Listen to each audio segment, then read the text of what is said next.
Nah, relasi ini tujuannya apa ya, banyak gitu kan, selain untuk sharing seputar permasalahan di ternak, sharing seputar hasil olahannya itu mau diapakan atau mau dijual kemana, itu ya di relasi, di konektivitas kita gitu kan. Makanya penting sekali sih kita punya relasi.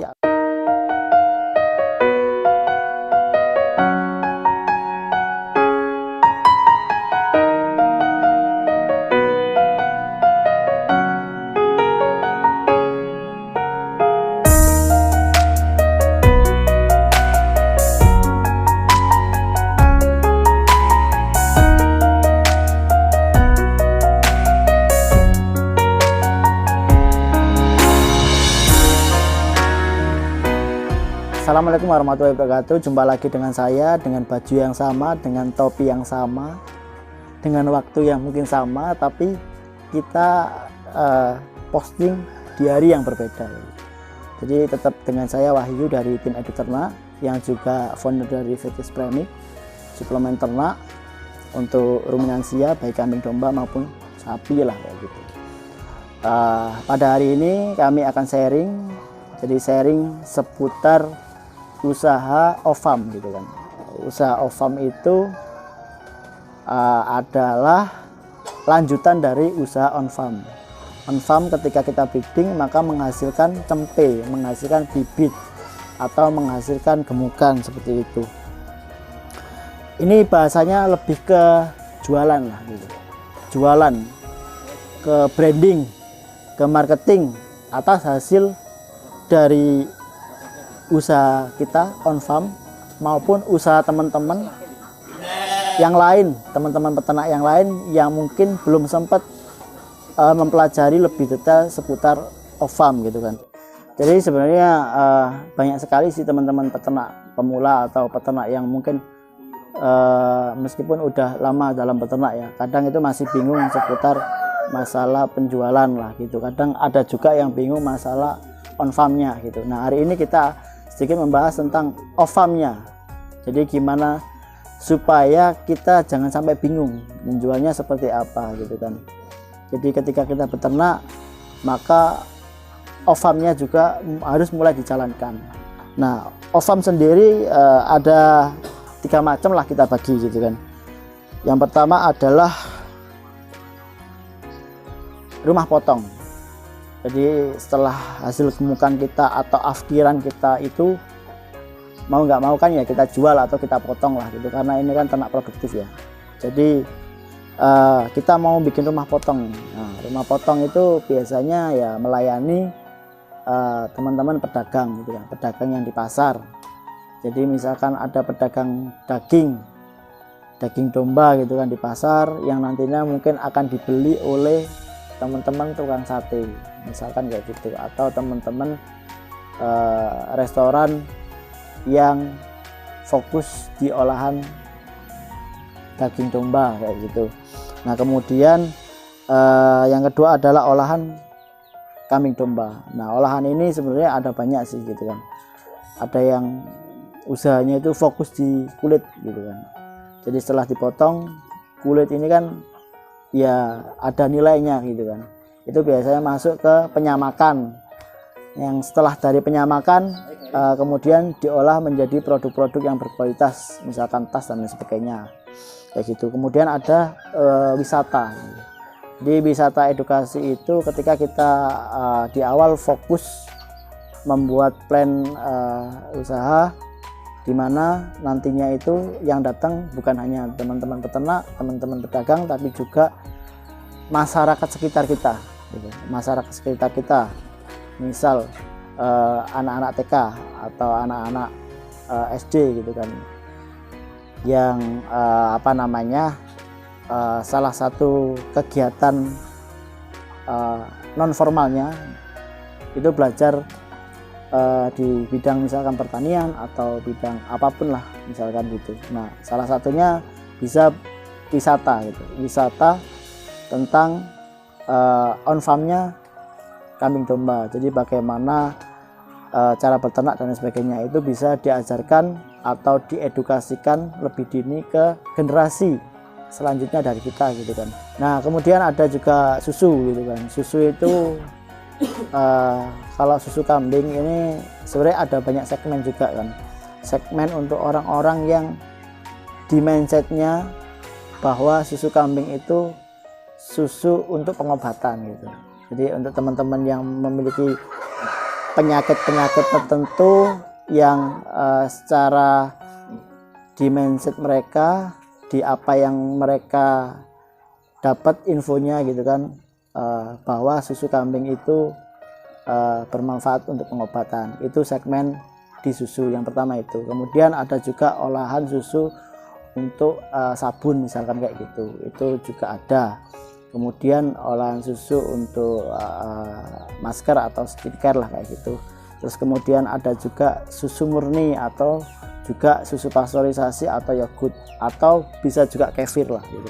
Jadi olahan-olahan susu itu ada banyak sekali, dan itu pasti ada pemainnya sendiri. Misal pemain fokus yang di kefir, nah itu bisa menjadi segmen teman-teman yang main di perah gitu kan, fokus di situ. Atau bisa suplai juga ke pabrik gitu kan, ke pabrik pengolahan susu yang awalnya mungkin susu cair, kemudian dijadikan bubuk gitu kan, supaya lebih awet dan bisa terdistribusi misalkan se-Indonesia kayak gitu. Jadi teman-teman yang sekarang ini yang banyak dilakukan untuk teman-teman pemain susu itu biasanya masuk ke pabrik atau masuk ke home industry yang fokus di olahan-olahan susu lah kayak gitu. Jadi kalau off farm itu sebenarnya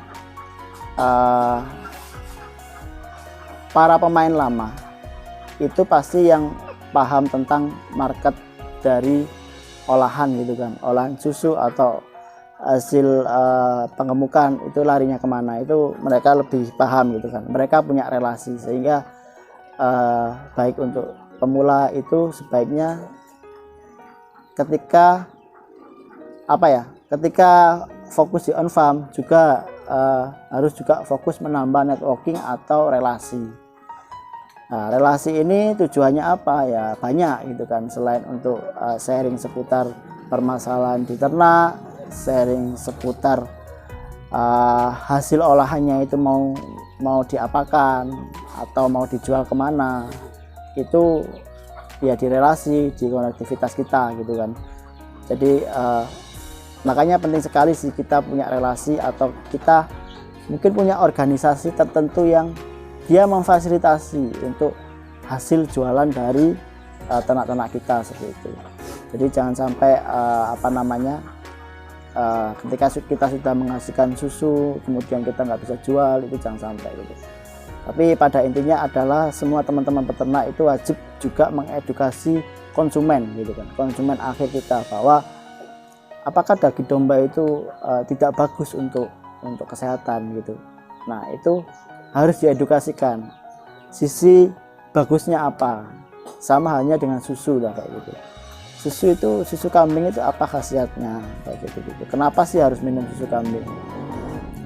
Kenapa harus minum kefir kayak gitu? Itu juga salah satunya tanggung jawab teman-teman peternak sih, supaya ketika demand itu semakin besar, dari permintaan semakin besar, maka peternak juga semakin lebih mudah gitu kan, seperti itu. Dan lagi ya untuk potongan atau tadi rumah potong itu. Jadi rumah potong itu sebenarnya untuk saat ini itu rata-rata kan motong domba betina lah gitu. Ada juga sih yang jantan ada, tapi rata-rata sebenarnya adalah betina gitu. Dan ya ketika betina itu dipotong secara terus-menerus, ya harga ternak akan semakin lebih tinggi, atau populasinya mungkin lebih menurun kayak gitu. Sehingga buat teman-teman peternak yang ibaratnya punya genetik unggul, punya ternak unggul, tapi karena kayak udah nggak kuat nih beternak kayak gitu, jangan dijual ke jagal gitu, tapi jual ke peternak lain yang dia bisa tetap melanjutkan kegiatan usaha breeding kayak gitu, atau usaha yang intinya supaya jangan sampai ternak-ternak yang unggul itu dipotong. Gak apa-apa sih kalau untuk ternak-ternak yang kurang unggul lah itu dipotong, supaya kedepannya genetik ternak atau performa ternak itu semakin lebih baik kayak gitu. Kesimpulan dalam beternak atau usaha ternak gitu kan, memang usaha ternak itu kan ada step-stepnya lah kayak gitu, dari pembibitan kemudian masuk ke penggemukan, dari penggemukan masuk ke jagal, dari jagal masuk ke pengolahan lah kayak gitu. Di situ pasti kan ada margin lah gitu, ada margin keuntungan. Jangan sampai mungkin dalam beternak kita ngambil margin terlalu banyak sehingga menyebabkan kerugian untuk B2B kita lah, konsumen kita gitu. Ketika kita bisa win-win solusi satu sama lain, maka keberlanjutan dalam beternak itu insya Allah bisa bagus, bisa sustain kayak gitu. Tapi ketika kita saling merugikan atau merugikan salah satu pihak, itu kedepannya juga kurang bagus ya gitu. Jadi kesimpulannya adalah sinergisitas lah intinya kayak gitu. Karena permintaan daging domba itu luar biasa sebenarnya. Jangan sampai gara-gara kurang bersatunya peternak di Indonesia nanti kemasukan dari luar gitu kan, impor kayak gitu. Jangan sampai seperti itu. Itu aja sih mungkin sedikit curhatan atau sharing juga dari kami. Bila ada pertanyaan-pertanyaan seputar kesehatan ternak, seputar on farm atau off farm yang mungkin kami gak bisa menjawab sepenuhnya, paling tidak itu kita bisa ngelingkan lah kayak gitu. Karena alhamdulillah tim kami banyak relasi gitu. Relasinya dari seluruh Indonesia gitu. Itu bagusnya di kita itu. Jadi kita punya database relasi teman-teman peternak, sehingga kalau misalkan teman-teman mau belajar apa sebaiknya ke siapa, itu penting sih gitu. Itu aja sih dari kami. Selalu support channel Gaper atau channel Edi Ternak supaya kami selalu bisa sharing-sharing, dan kedepannya kami mungkin bisa mengundang teman-teman yang fokus atau yang spesialis di bisnisnya gitu. Itu aja sih. Semoga bermanfaat. Assalamualaikum warahmatullahi wabarakatuh.